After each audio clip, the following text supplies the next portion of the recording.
बच्चों को बताते हैं कि छुआछूत ना रखें और एक दूसरे में भेदभाव ना करें।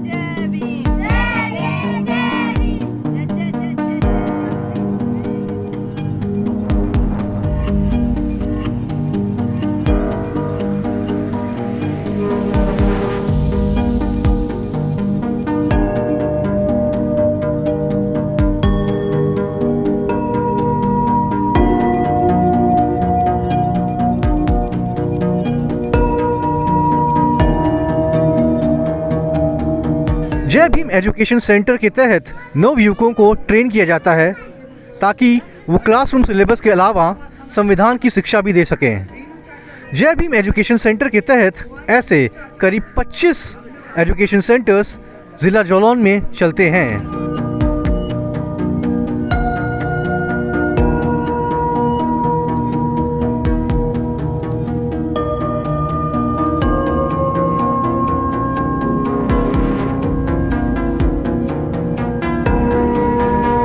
मैं यहाँ पे कोचिंग पढ़ाती हूँ बच्चों को और मैं बीए तक पढ़ी हूँ और यहाँ पे गांव के बच्चों को कोचिंग पढ़ाती हूँ क्योंकि यहाँ के स्कूलों में ज़्यादा से ज़्यादा यहाँ शिक्षा नहीं मिलती है, इसलिए यहाँ पे मैं गांव के बच्चों को पढ़ाती हूँ क्योंकि इनको नॉलेज मिल सके। और मैं यही सोचती हूँ कि गांव के बच्चे पढ़ लिख जाएँ, अच्छे हो जाएँ, इसीलिए मैं शाम को सुबह कोचिंग पढ़ाती हूँ। फ्री टाइम में जब भी फ्री टाइम होती हूँ मैं इनको कोचिंग पढ़ाती हूँ। सब बच्चे यहाँ पे बैठे हैं और काफ़ी बच्चे और भी हैं हम जिन्हें कोचिंग पढ़ाते हैं। और ये हम सेंटर चलाते हैं जय भीम सेंटर एजुकेशन, उनको हम चलाते हैं और बच्चों को भी पढ़ाते हैं साथ साथ में। हम यही चाहते हैं कि गांव के बच्चे अच्छे से पढ़ें लिखें, इसीलिए हम अपना टाइम ज़्यादा से ज़्यादा अपने बच्चों के साथ स्पेंड करते हैं।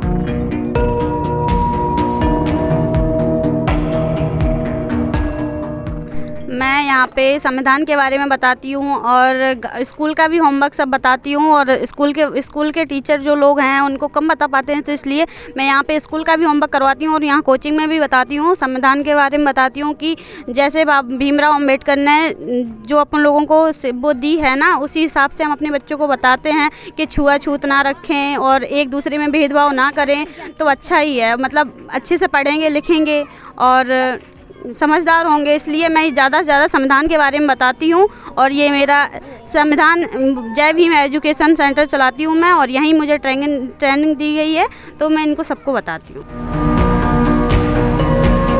जय भीम, मेरा नाम अंकुश है, मैं कक्षा 4th में पढ़ता हूँ, स्कूल भी जाता हूँ। यहाँ पर हम कोचिंग पढ़ते हैं, इसलिए मैं ज़्यादा से ज़्यादा सीख सकूँ। मेरी रिया दीदी पढ़ाती हैं यहाँ पर। डिंगे डोरबेल उसी अन्नपेल हट्टी फुट्टी हिन लेता थानी थी। यूपी के बुंदेलखंड के जालौन जिले में बुंदेलखंड दलित अधिकार मंच और दलित फाउंडेशन की फेलो टीम के साथ हम लोगों ने 2 ब्लॉक में लगभग 25 से 30 गांव जालौन जिले के सर्वे किया था, जहां पे ये पाया था कि दलित और वंचित तबके के खासतौर से मैनुअल स्कैवेंजिंग समुदाय के बच्चे स्कूली शिक्षा से बाहर हैं। कई लोग पलायन की वजह से बाहर हैं, कई लोग आर्थिक स्थिति की वजह से बाहर हैं, कई बच्चे स्कूल में डिस्क्रिमिनेशन होने की वजह से स्कूल से शिक्षा छोड़ दिए थे। ऐसे बच्चों को हमारी टीम ने बुंदेलखंड दलित अधिकार मंच दलित फाउंडेशन फेलो टीम ने सर्वे किया। सर्वे करने के बाद बच्चों को आइडेंटिफाई किया और उन बच्चों को पुनः स्कूल में कैसे दाखिला कराए, इसके लिए पंचायत स्तर पर हम लोगों ने एक जय भीम एजुकेशन सेंटर की शुरुआत करी। जय भीम एजुकेशन सेंटर वो कॉन्सेप्ट है जहां बच्चों को एक ऐसा प्लेस देना है, ऐसी जगह है जहां पे हम उनको शिक्षा का माहौल दे सकें। और इस पूरे जय भीम एजुकेशन सेंटर, जिसको समुदाय शिक्षा केंद्र कम्युनिटी ने ऑनरशिप लिया और समुदाय के लोगों को उसमें इन्वॉल्व किया, कि उनको मोटिवेशन किया गया समुदाय की मीटिंग के दौरान कि आप अपना गुटखा, पानी, बीड़ी, तम्बाकू में कितना पैसा खर्चा करते हैं, कि आप अपनी बच्चे की पढ़ाई के लिए 1 रुपया रोज खर्च कर सकते हैं। तो उस मोटिवेशन के बाद लोगों ने कहा कि नहीं ठीक है, हम करेंगे। तो ऐसे हर गांव में 25 से 30 बच्चे जो निकले थे, जिनका सर्वे किया था, प्रोफाइलिंग किया था, उन बच्चों को लेकर के हम लोगों ने एक कम्युनिटी मीटिंग करी। समुदाय उनके अभिभावक को बुलाया, उनको मोटिवेशन किया, गांव में एक कमेटी बनाई और तय किया कि हम हर रोज 2 घंटे के लिए बच्चे यहाँ पे आएंगे, जहाँ पे जय भीम एजुकेशन सेंटर में बच्चे पढ़ेंगे। इसके लिए हमने गाँव से ही समुदाय के माध्यम से गाँव में जो पढ़ा लिखा दलित वंचित तबके की लड़की या लड़का है जिसने ग्रेजुएशन किया है, जो पढ़ाई किए हैं, उनको हमने वॉलंटियर ही चुना और उनको भी मोटिवेट किया कि आप बाबा साहब डॉक्टर अम्बेडकर के उस प्रिंसिपल जिसमें उन्होंने बोला है एजुकेट, एजिटेट, ऑर्गेनाइज, तो पहला कॉन्सेप्ट था शिक्षित करो। तो लोगों को शिक्षित करने का काम हमें आपको करना पड़ेगा। और इस मोटिवेशन के साथ गांव से एक एक दो वॉलंटियर हमारे साथ आए। उन्होंने कहा कि मैं जिम्मेदारी लेती हूँ कि मैं अपने गांव में अपने बच्चों को शिक्षित करेंगे।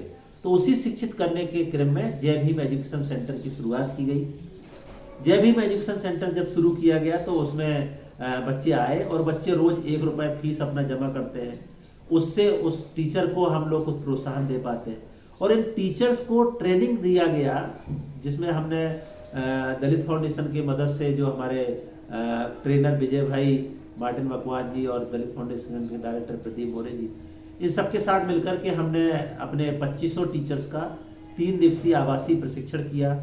उनको हमने एक एक सिस्टम बताया कि कैसे बच्चों को खेल के माध्यम से सिखाना है, क्योंकि हमारे बच्चों को वो माध्यम ही नहीं मिला कि कैसे पढ़ाई करें, कैसे हम उसको शिक्षा हासिल कर सकते हैं। स्कूल जाते हैं तो उनके साथ छुआछूत होता है। मिड डे मील की प्लेट जो थालियाँ होती हैं उसमें निशान बनाए मिलते हैं। कई बार उनके साथ, क्योंकि जो वाल्मीकि समुदाय के बच्चे हैं उनको तो लोग छूते ही नहीं हैं। तो इस वजह से जिन बच्चों ने स्कूली शिक्षा से बाहर हुए थे, हमने अपने सेंटर में, जय भीम एजुकेशन सेंटर में, जहाँ कम्युनिटी को रिस्पॉन्सिबल बनाते हुए शुरुआत करी।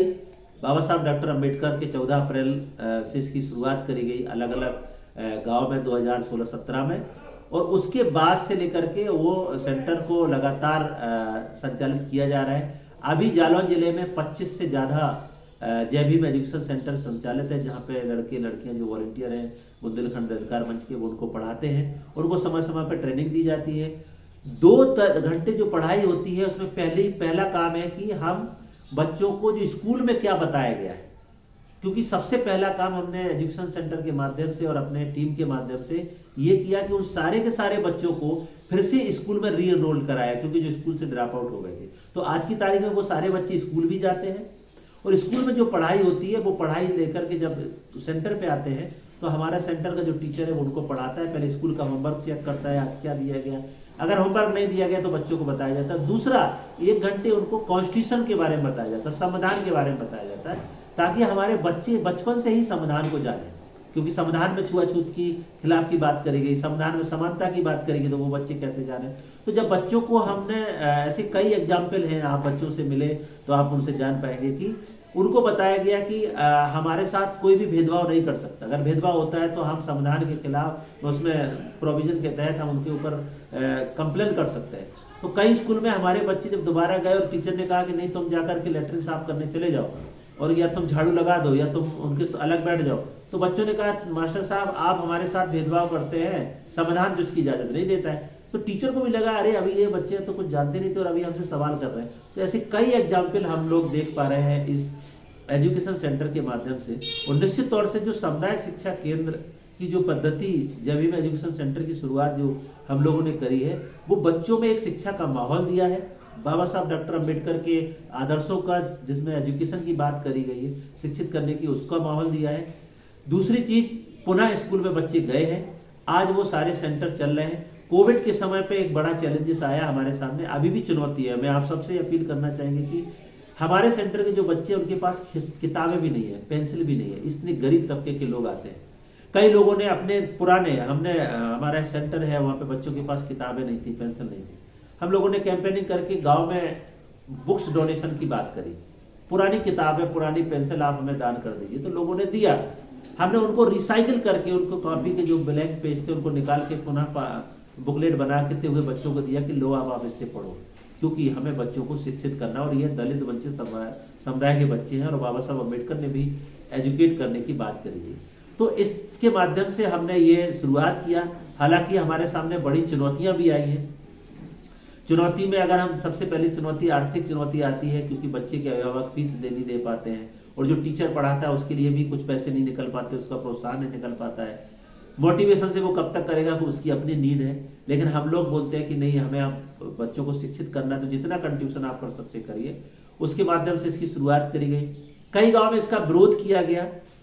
दहेलखंड जैसे गाँव में जो हमारा एक निषाद समुदाय का टीचर था, उन्होंने, क्योंकि बच्चे जय भीम बोलते थे, तो उन्होंने कहा कि आप जय भीम कैसे बोल रहे हो, आप तो एक अलग तरीके का वो कर रहे हैं। हालांकि फिर हम लोगों ने उसको जाकर के बातचीत किया, उनको समझाया आरटी कानून के जो प्रोविजन है उसको लेकर के हमने एसएमसी जो स्कूल मैनेजमेंट कमेटी होती है उनके साथ हमने स्कूल में कंप्लेंट फाइल करी कि इन बच्चों के साथ डिस्क्रिमिनेशन ना हो, ये बच्चे भी पढ़ने के अधिकार रखते हैं। तो इस तरीके से पूरा माहौल बनाते हुए आज 25 से ज़्यादा सेंटर चल रहे हैं। कोविड के समय थोड़ा चैलेंज आया था, लेकिन कोविड के समय हमारे सेंटर वो मिसाल बने कि क्योंकि स्कूल सब बंद हो चुके थे, यही एक माध्यम था बच्चों को पढ़ने का, पढ़ाने का, सिखाने का।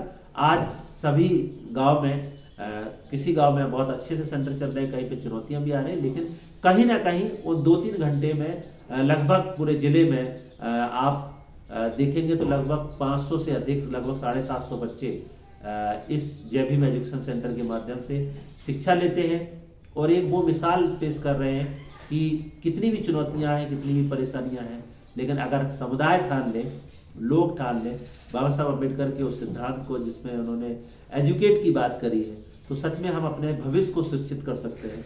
यही शायद बाबा साहब अम्बेडकर का सपना था।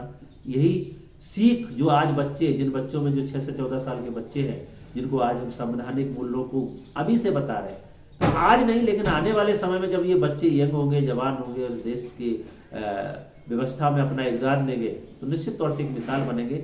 हम लोग उसी विजन, उसी संकल्पना के साथ इन बच्चों को शिक्षित करने का जय भीम एजुकेशन सेंटर के माध्यम से कोशिश कर रहे हैं। द मूक नायक जनवादी पत्रकारिता करता है। यह संविधान, लोकतंत्र और सामाजिक न्याय पर चलने वाला चैनल है। अगर आप भी चाहते हैं द मूक नायक हमेशा हाशिए पर खड़े लोगों की आवाज़ बुलंद करता रहे, बेजुबानों की पीड़ा दिखाता रहे, तो सपोर्ट कीजिए। सपोर्ट करने वाला लिंक आपको स्क्रीन पर दिखाई दे रहा होगा। साथ ही डिस्क्रिप्शन में जाकर भी आपको ये लिंक मिलेगा, जहाँ पर जाकर आप हमें सपोर्ट कर सकते हैं और हमारे काम को आगे बढ़ा सकते हैं।